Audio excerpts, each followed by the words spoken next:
Cumprimento os irmãos com a paz do Senhor, amém?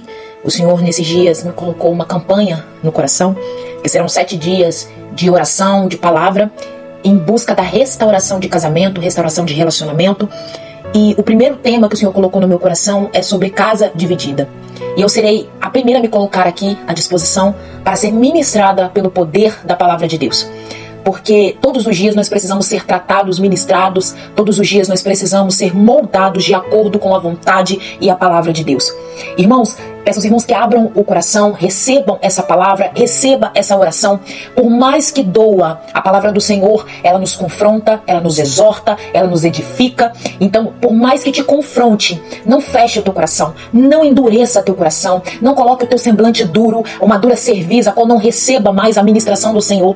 Ele está tratando nós que estamos aqui recebendo essa palavra para ser um exemplo e automaticamente, futuramente, você poder ser usado para outra pessoa, para poder ensinar ela como orar, como buscar, como alicerçar a sua casa. E por mais que não faça sentido para você, por mais que você fale, porque pra gente é difícil realmente confessar os nossos pecados, os nossos erros. Então, por mais que não faça sentido para você, quando for ministrado com essa palavra, toma ela para si. Porque se a gente for ver, a palavra de Deus, quando ela vem, ela pode não fazer sentido naquele momento pra gente, ela pode não fazer sentido pra nossa realidade, a ordem de Deus pode não fazer sentido pra nossa circunstância, mas assim como a viúva de Naim, que havia enterrado o seu marido, estava enterrando seu único filho, ela estava no cortejo fúnebre chorando, se lamentando pela perda do seu ente querido, pela perda de quem cuidaria dela na sua velhice. Ela estava ali entregue às mãos de quem pudesse cuidar dela, né? Na igreja havia o cuidado dos órfãos e da viúva. Então ali ela estava entregue à mercê de pessoas para poder ajudar. Ela não tinha mais filho, não tinha mais esposo, pessoas que trouxessem provisão financeira para dentro da sua casa. Fora isso, o seu filho estava morrendo. Ela já tinha enterrado o marido, agora estava enterrando o filho. Mas a primeira ordem que o Senhor Jesus dá para ela é: não chores. Então não fazia sentido aquela ordem naquele momento, não fazia sentido aquela palavra para aquela circunstância a qual ela estava vivendo, mas foi algo necessário, porque ela já estava chorando, mas o momento da alegria havia chegado. Então o encontro de Jesus conosco nessa noite é para dizer que a nossa alegria está chegando. Então acabou o choro, acabou o momento de luto, agora é um momento de alegria, é um momento de vitória, porque houve um encontro com Jesus. E logo depois Jesus toca no esquife, dá ordem ao menino e o menino se levanta. O filho dela volta à vida. Então o que o Senhor está falando é, até hoje, antes desse momento, desse início dessa campanha, você poderia estar chorando, você poderia estar se lamentando, você poderia estar sepultando, mas a partir de agora, que você encontrou comigo, que você iniciou essa campanha, é momento de se alegrar, porque o que estava morto, eu vou trazer à vida. Então, eu peço que os irmãos abram o coração e já comecem a ser ministrados pelo poder da palavra do Senhor. Em Marcos 3, capítulo 3, versículo 24, 25, Evangelho de Jesus, segundo escreveu Marcos, capítulo 3, versículo 24 e 25, vai dizer assim: se um reino estiver dividido contra si mesmo, tal reino não pode subsistir. Se uma casa estiver dividida contra si mesmo, tal casa não poderá subsistir.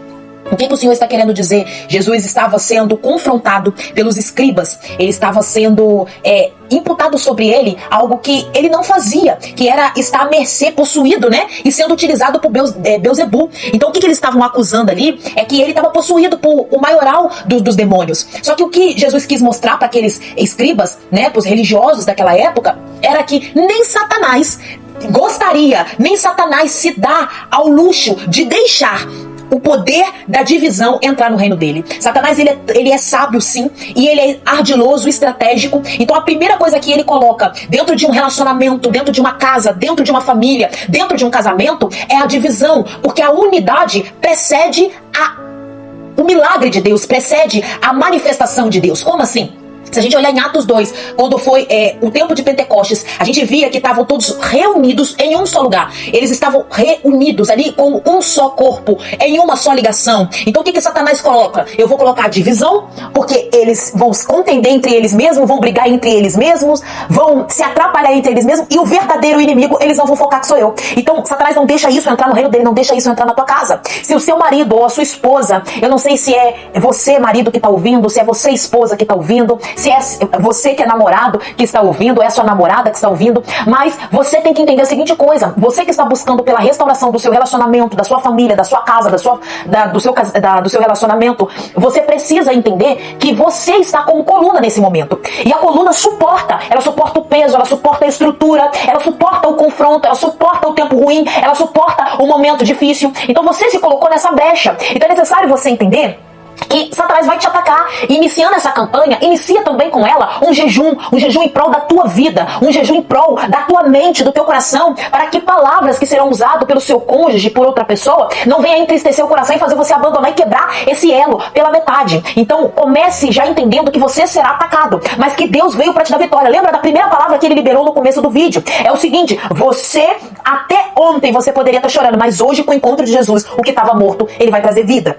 Então, ali Satanás, ele não permite os dois se tornarem uma só. Porque quando o homem se casa com uma mulher, ele se resolve estar com essa mulher, ele se torna uma só carne. Você entende que Deus coloca uma aliança, uma junção. Então você é uma só carne do teu esposo. Então é necessário você entender que a necessidade de um ataque vir contra o seu esposo ou contra a sua esposa, que infelizmente está se levantando, está te entristecendo, está lançando palavras que está machucando o teu coração, é Satanás lançando setas para que ele venha se levantar como teu opositor. Mas a primeira coisa que você vai decretar neste momento é que o Senhor tem poder para quebrar esse espírito de contenda na sua casa, na sua família. O Senhor tem poder de acabar com essa divisão, porque vocês foram colocados, erguidos como uma só carne, numa só ligação e num só propósito, que é viver a totalidade de Deus. Quando o seu esposo não conhece a palavra de Deus, isso vai nos dizer em 1 Pedro, capítulo 3, versículo 1, é que você como mulher ou como homem, né, pode ser usado como instrumento para trazer o coração dessa pessoa para o centro da vontade de Deus. Mas para isso acontecer, não vai ser usado palavras, porque através da sua devoção, através do seu cuidado, através do seu controle, através das suas atitudes, vai trazer essa pessoa a conhecer, a vontade de conhecer a Deus. Você não vai precisar usar a palavra. Agora, se você, marido, está se levantando, infelizmente, contra a tua esposa, ou o teu marido está se levantando contra você, esposa, entenda que as orações dele não vai ter acesso ao céu. O relacionamento dele com Deus é impedido. Isso fala pra gente em 1 Pedro. Então entenda que esse momento é o momento de você se levantar pelo seu cônjuge. Deus escolheu o seu marido, a sua esposa. Deus escolheu a pessoa a qual você escolheu para estar do seu lado. Ele escolheu como servo, como amigo. Ele ama. Então se ele ama essa pessoa, o seu cônjuge, você também tem que amar ele, porque o amor tudo suporta, tudo crê, tudo espera. O amor jamais... Gente, olha o que diz a palavra em 1 Coríntios. O amor jamais perecerá. O amor não pode ser terminado, o amor não pode ser findado. Então, entenda que o Senhor está querendo dizer para você que Ele escolheu também a pessoa que está do seu lado. Ele também o ama. Ele também entregou a vida na cruz por essa pessoa. Então a primeira coisa que você tem que entender é que Ele é um filho de Deus, que Deus o ama. E que você tem que pedir em meio às suas orações para amar Ele como Cristo o amou. É a primeira coisa, porque somente você colocando esse amor de Cristo para com o seu cônjuge, você vai conseguir tudo suportar, tudo crer e tudo esperar. Então, a primeira coisa que você vai fazer, a gente vai entender isso. Eu sei que é difícil, eu sei que a dor é grande, eu sei que palavras nos entristecem, eu sei que palavras nos confrontam, traz pra gente uma tristeza, mas, irmão, entenda que você foi colocado como coluna para erguer essa família de volta, erguer esse relacionamento. Lá em 1 Timóteo, capítulo 5, versículo 8, vai dizer assim: ora, se alguém não tem cuidado com os seus, e especialmente os da própria casa, tem negado a fé e é pior do que um descrente.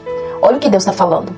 Então, a primeira coisa que Satanás, a primeira estratégia que ele vai colocar é divisão dentro da sua casa, na sua família e no seu relacionamento. Você precisa entender que vocês são uma só carne. Vocês precisam entender que vocês dois são um propósito. Deus não une pessoas, Deus une propósito. Então Satanás está se levantando contra o propósito de Deus na vida de vocês.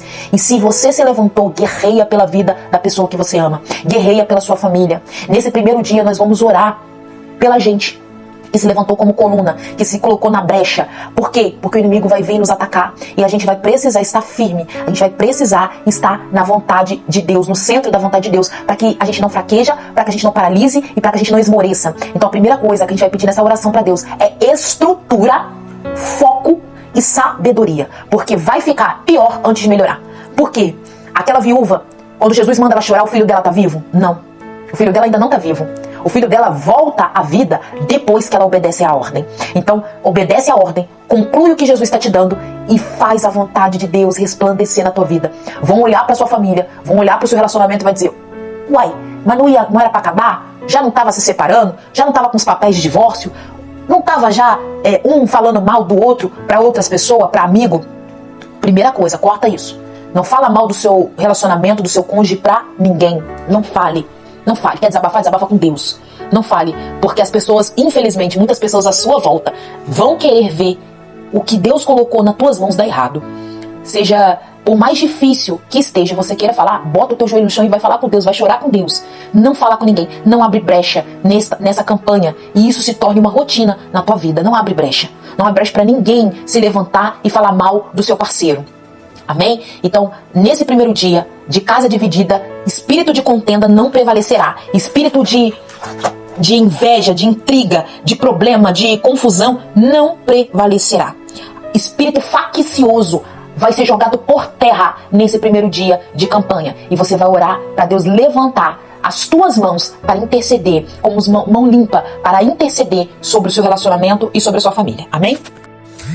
Soberano Deus amado, Senhor eterno Pai, nesse primeiro dia de campanha, Senhor, nos colocamos na sua presença, primeiramente reconhecendo as nossas falhas, meu Pai, as nossas limitações, as nossas transgressões, os nossos pecados, já te pedindo, meu Pai, que o Senhor venha nos limpar de todas as mazelas, de todas as palavras, Senhor, que trouxeram tristeza ao nosso coração e nos fez ficar entristecido com o nosso parceiro, com o nosso cônjuge. Já te peço, Senhor, nos blinda neste momento, nos blinda, Senhor, porque o inimigo se levantará contra nós, e o Senhor nos levantou em espírito de oração pelo nosso relacionamento, pela nossa família, pela nossa casa. Estamos aqui, Senhor, obedecendo a ordem do Senhor e nos colocando em meio a essa brecha. Eu te peço, Senhor Jesus, que todas as nossas mazelas, as nossas palavras, meu Pai, que não te agradaram, venham ser jogadas no mar do esquecimento. Lava-nos com isopo e nos transforma, Senhor, mais alvo do que a neve. Eu te peço, Senhor Jesus, que o Senhor venha nos dar sabedoria nessa campanha, que o Senhor venha nos dar direcionamento nessa campanha. Cuida, Senhor, do nosso coração, cuida dos nossos olhos, cuida dos nossos ouvidos, cuida, Senhor, da nossa mente. Não nos deixa paralisar em meio a essa caminhada. Não nos deixa abaixar, Senhor, a nossa espada. Não nos deixa ficar entristecido com afrontas que virão contra nós. Mas pelo contrário, Senhor, que cada afronta venha nos levantar como espírito de oração com mais fervor.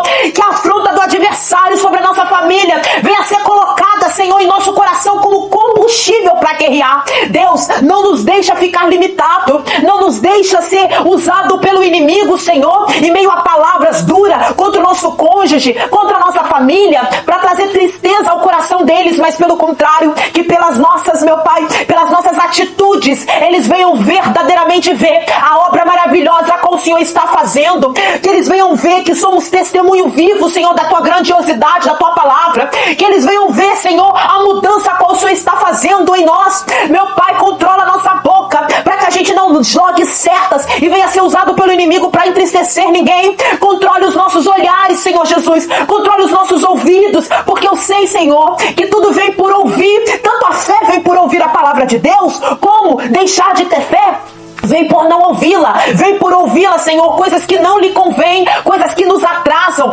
pessoas, meu Pai, falas de pessoas que nos entristecem, mas eu te peço, Senhor, não estamos condicionados pelo que vemos, mas estamos crendo que o Senhor tem poder para fazer infinitamente mais, estamos crendo na palavra que o Senhor nos deu, assim como deste uma ordem para a viúva de Naim, que diz, não chores, nós estamos crendo que o Senhor vai trazer à vida o que está morto. Então, Senhor, blinda meu Pai, as nossas vestes, coloca em nós uma armadura, coloca em nós o capacete da salvação, para que nossos pensamentos não venham ser turbados, coloca em nós, Senhor, a couraça da justiça, guardando o nosso coração de palavras, Senhor, de setas. Coloca nas nossas mãos, Senhor, a espada que é a tua palavra, o escudo da fé, meu Senhor Jesus, a espada do Espírito. Coloca em nós, meu Pai, os pés preparados para o evangelho da paz, pois aonde botarmos a planta dos nossos pés, ganharemos terreno, dizendo aqui quem habita é o Senhor, o dono dessa casa é o Senhor, o dono dessa família é o Senhor, não há outro além de ti, não há outro Deus a qual reine e impere sobre essa família,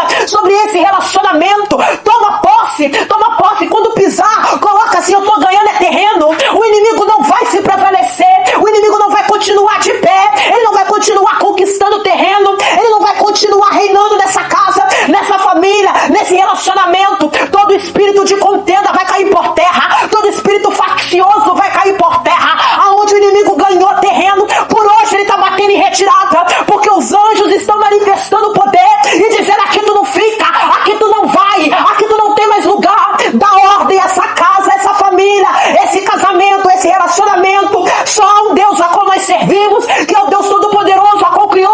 terra, a qual tem o poder de fazer infinitamente mais, e o qual me levantou para hoje estar aqui, guerreando, adorando, buscando, levantando as mãos e dizendo: aqui tu não prospera, Satanás. Toma em tuas mãos, Senhor Jesus, eu te peço. Guarda cada um que vai ouvir essa oração. Guarda cada lar, guarda a família, guarda, Senhor Jesus, e vai tirando todo o impedimento, todo o mal, toda a dor, toda a tristeza. Toma corações, Pai, que estão entristecidos, corações que estão doloridos, meu Senhor Jesus, de ouvir confrontos, de ouvir afrontas, de ouvir palavras, Senhor, a qual entristeceram eles, e começa a limpar, transforma em um coração puro, renova em nós um espírito inabalável, Senhor. Limpa esses corações, limpa, Senhor, de palavras a qual entristeceram. E assim, Senhor, eu te peço, assim como o Senhor amou, meu Pai, a tua igreja, assim como Cristo amou o meu esposo, amou a esposa dos seus filhos, amou o seu cônjuge, amou a família e entregou a vida no madeiro, entregou a vida na cruz, por amor de nós, Senhor, eu te peço que esse mesmo amor venha a ser colocado em nosso coração, para que quando, meu Pai, o inimigo se levantar contra nós com palavras, com acusações, com palavras que vão nos entristecer, nós venhamos lembrar que o amor tudo crê, tudo espera, o amor tudo suporta, e nós venhamos amar os nossos maridos, as nossas esposas, o nosso cônjuge, Senhor, de maneira como o Senhor amou o mundo. Pai, toma tudo em tuas potentes mãos. Essa noite venha ser uma noite, meu Pai, a qual seus filhos venham ser renovados para essa batalha, venham ser levantados pelo poder do teu amor, e tudo está em tuas mãos, Senhor Jesus. Guarda-nos e nos faz chegar até o final dessa campanha, em nome de Jesus, amém.